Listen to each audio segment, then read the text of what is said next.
Hello and welcome to another C3 Stingray video. This is part 11 on this 1979 Corvette I bought for $1,500, and I have renamed the White Demon because whatever can go wrong with this car has gone wrong with this car. Now the video you're going to watch today was actually shot a month ago. I've just finally got it put together because I've had so many things going on. I've gone on trips, things have gone wrong, and I've worked on stuff. There's too many things going on in my life. This is actually a secondary thing that I'm doing when I get the time. I was really overzealous thinking I was going to get this done in April, and I have not even come close to that. But when I was figuring all this stuff out, one thing I forgot to factor in was life. Life is just constantly wanting something. And I don't know, for some reason I always have something to do, but I guess that's a good thing. I always got something to do.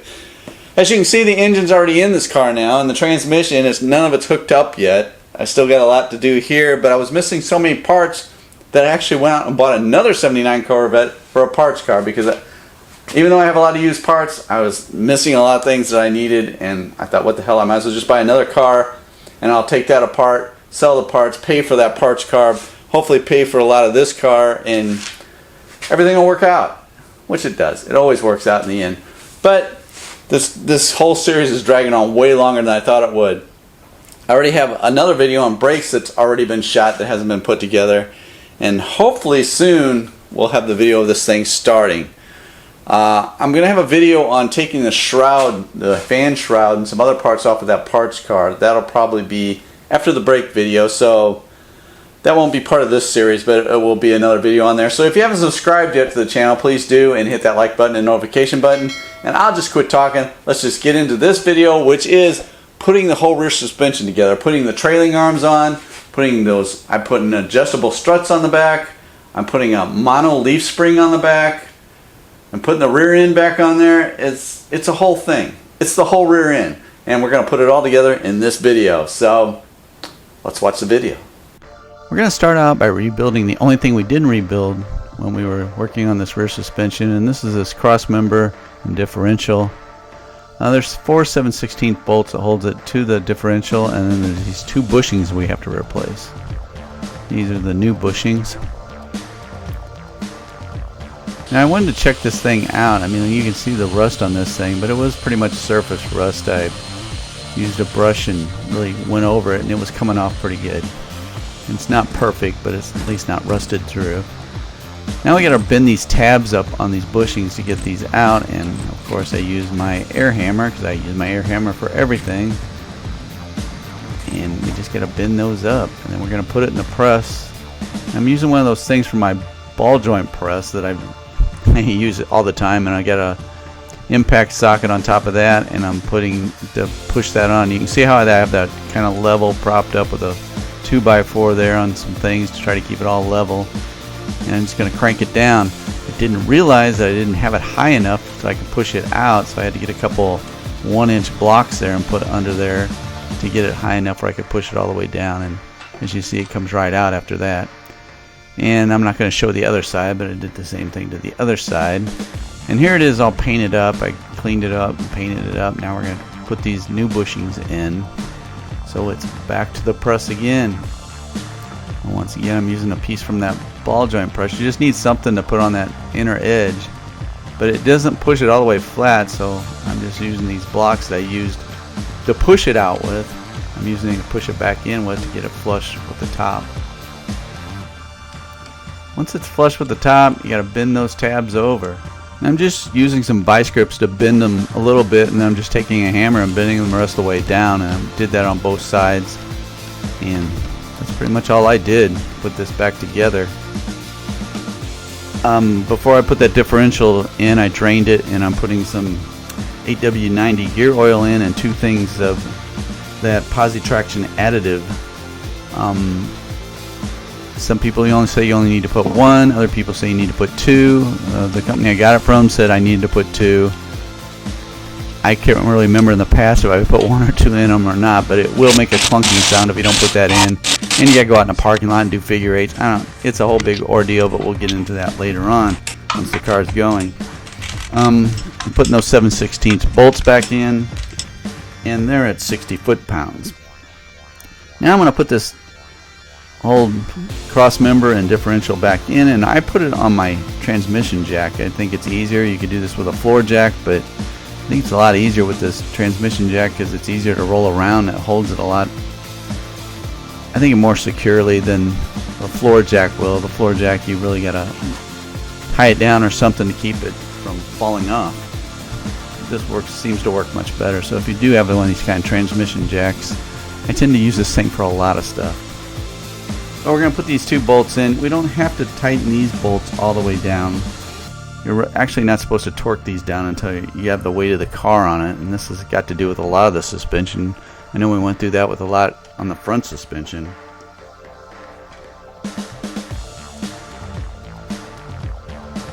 But as you can see, I'm just trying to get it lined up. You don't want to strip those bolts out. And I'm just getting them both in there tight, but I'm not going to torque them down right now. And now we're going to put this new mount on the front of this differential.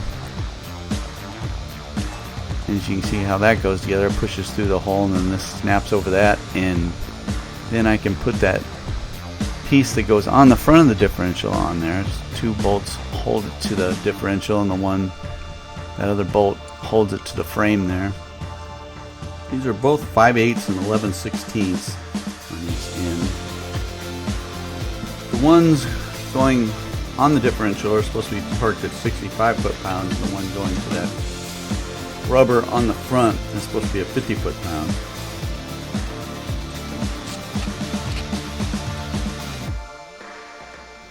There's cotter pins that go in these two bolts here.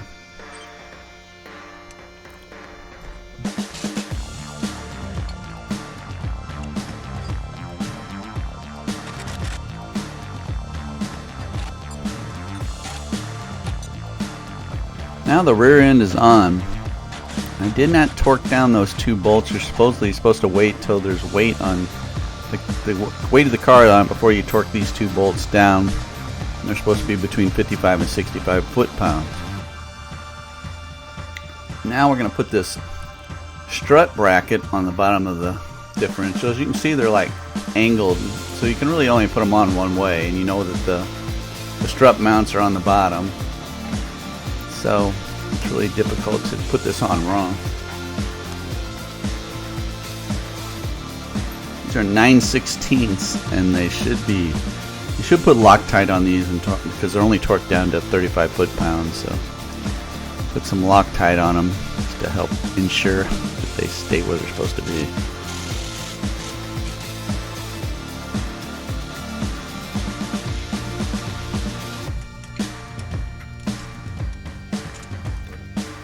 Next up, we're going to check out the run out on the rotor. Now, as you can see, we have this trailing arm mounted in the vise. And you can see these holes here have to line up with the holes on that rotor, because that's how you adjust your emergency brake or parking brake, whichever you want to call it.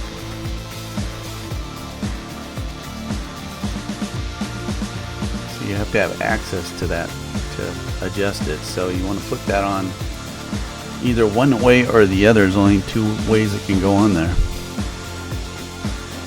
and have those holes still line up.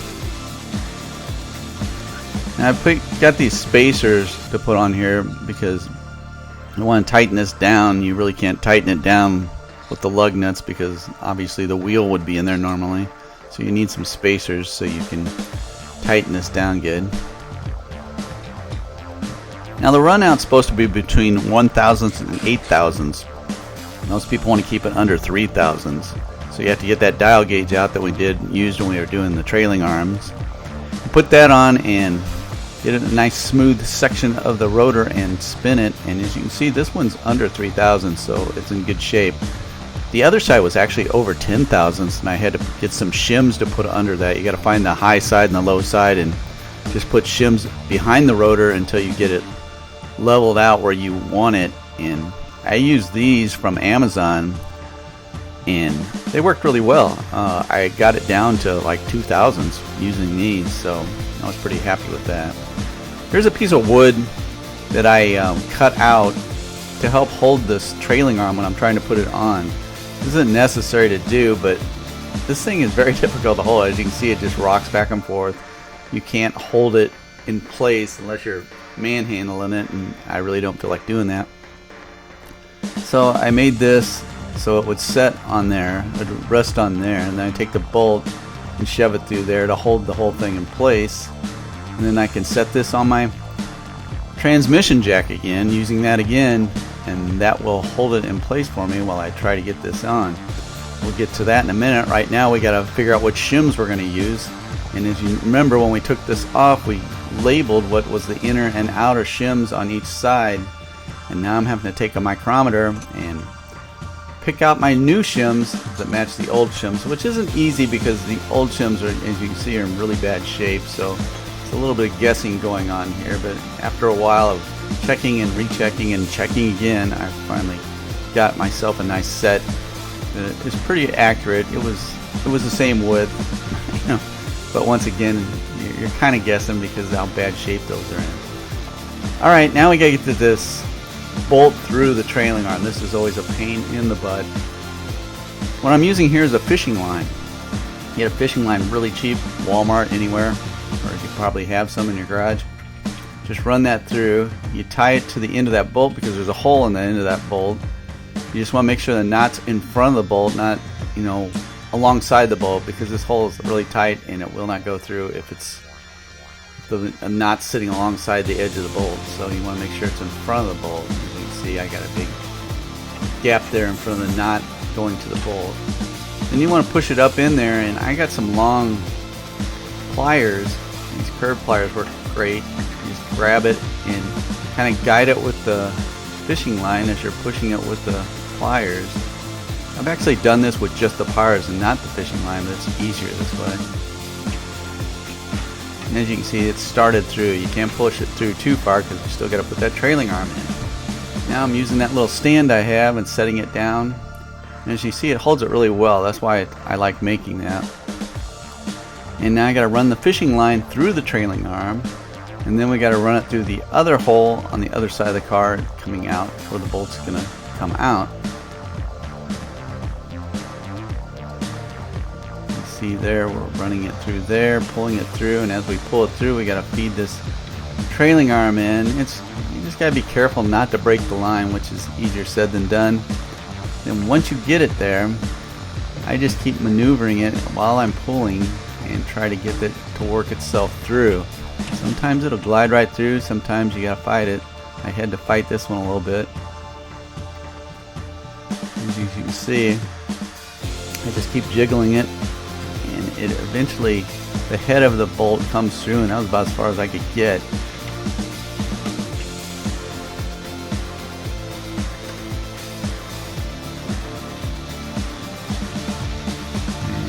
Went too far and pulled too hard, and I broke the fishing line, but it is started, so that's a good thing.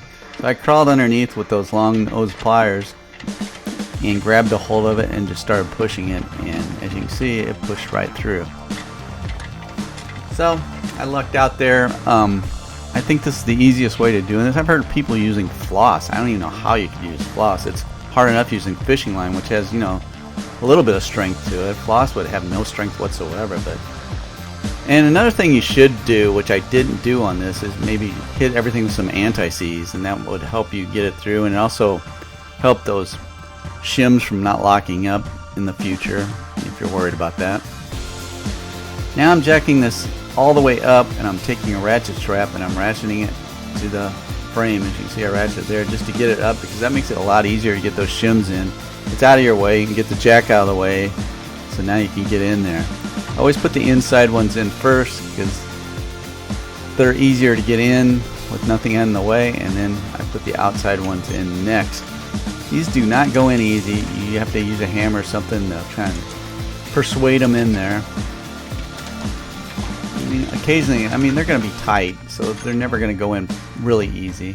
And that's where that cotter pin would go through, but I'm not putting that in now because actually now you're going to tighten this down. I just got the nut on there. I'm going to wait till I get to the point of the weight of the car is on it and I'm getting things aligned.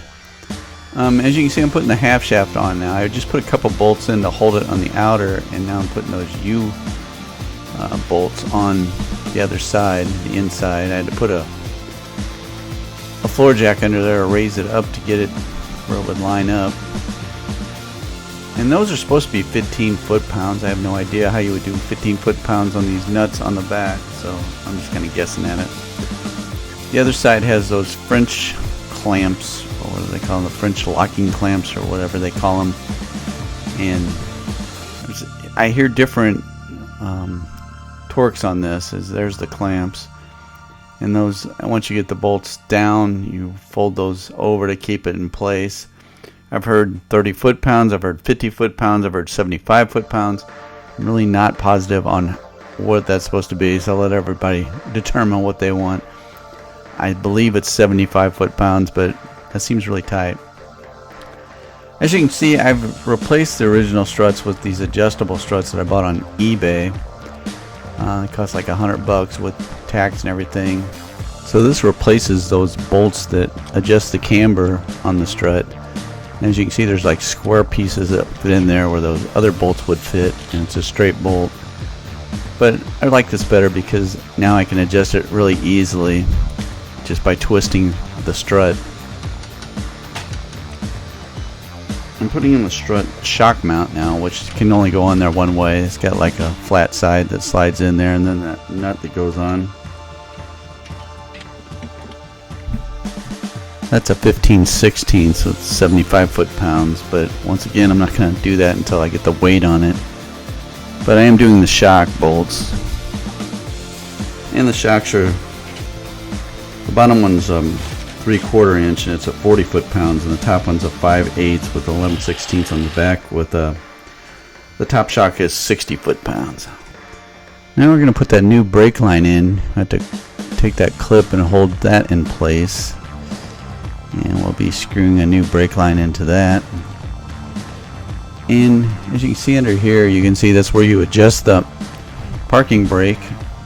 So you have to line that rotor up, like I explained earlier, with this hole, so you can slide, that way you can slide a screwdriver or something in there to adjust this, either pushing it out or screwing it in, whichever direction you need to go to adjust it.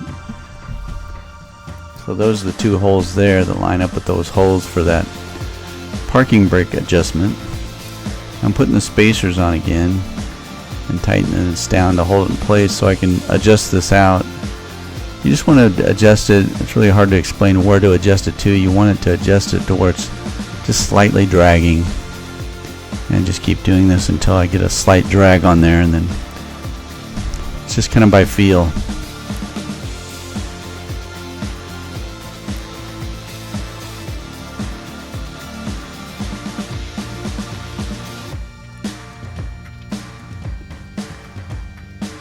Once you have that in place, we're going to be setting up this parking brake, which we need that little Mickey Mouse clip that goes on there, where that pushes into place, which I actually don't have. I had to get one, but that just pushes in there, and that little Mickey Mouse clip holds that in place.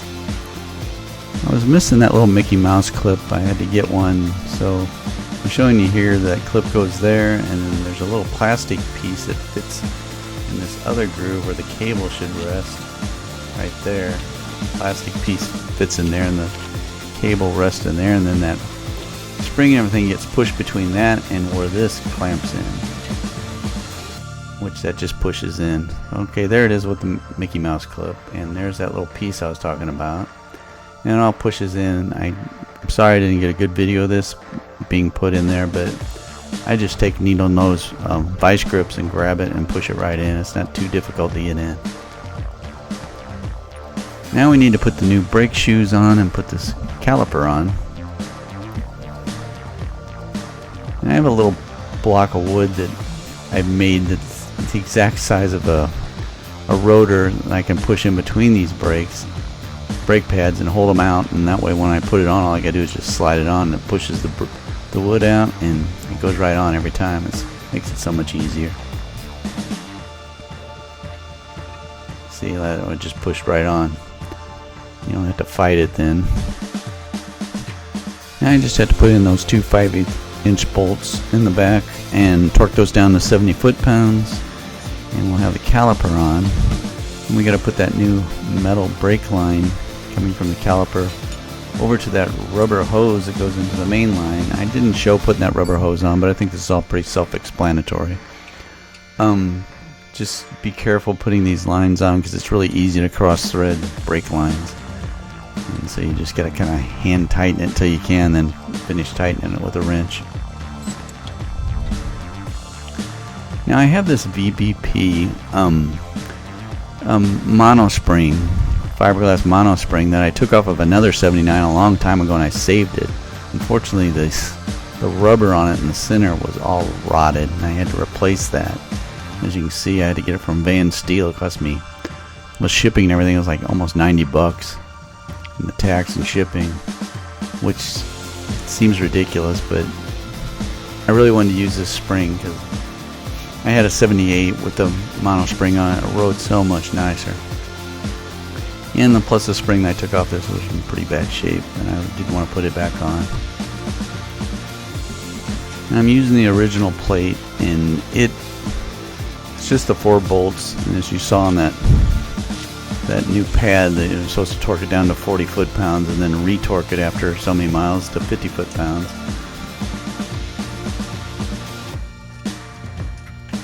But I have high hopes for this. Like I said, I saved it off of a parts car I had.